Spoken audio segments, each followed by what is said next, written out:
జాతీయ స్థాయిలో మేనిఫెస్టో ప్రకటించిన కాంగ్రెస్ తెలంగాణకు ప్రత్యేక మేనిఫెస్టోను ప్రకటించింది. మేనిఫెస్టోలో సంచలన హామీలు ఇచ్చింది.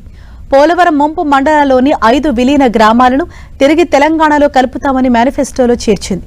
భద్రాచలం చుట్టుపక్కల ఉన్న ఎటపాక, గుండాల, పురుషోత్తమపట్నం, కన్నియగూడెం, పిచుకలపాడు గ్రామాలను తిరిగి తెలంగాణలో కలుపుతామని కాంగ్రెస్ హామీ ఇచ్చింది. రాష్ట్ర విభజన సమయంలో పోలవరం ముంపు ప్రాంతాలైన 7 మండలాలు ఏపీలో కలిశాయి.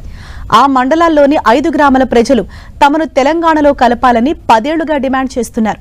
ఇప్పుడు ఈ హామీని మేనిఫెస్టోలో చేర్చింది కాంగ్రెస్. భద్రాచలం చుట్టుపక్కల ప్రాంతాలను తెలంగాణలో కలపడం ద్వారా భద్రాచలం ఆలయాన్ని మరింతగా అభివృద్ధి చేస్తామని హామీ ఇచ్చింది.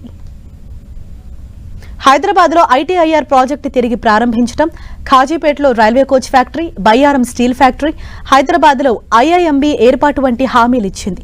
హైదరాబాద్ లో సుప్రీంకోర్టు బెంచ్ ఏర్పాటు, హైదరాబాద్ లో నీతి ఆయోగ్ ప్రాంతీయ కార్యాలయం ఏర్పాటు, పాలమూరు రంగారెడ్డి ప్రాజెక్టుకు జాతీయ హోదా, సమ్మక్క సారలమ్మ జాతరకు జాతీయ హోదా వంటి హామీలను మేనిఫెస్టోలో చేర్చడం ద్వారా వీలైనన్ని ఎక్కువ ఎంపీ సీట్లు గెలుచుకోవాలని కాంగ్రెస్ లక్ష్యంగా పెట్టుకుంది.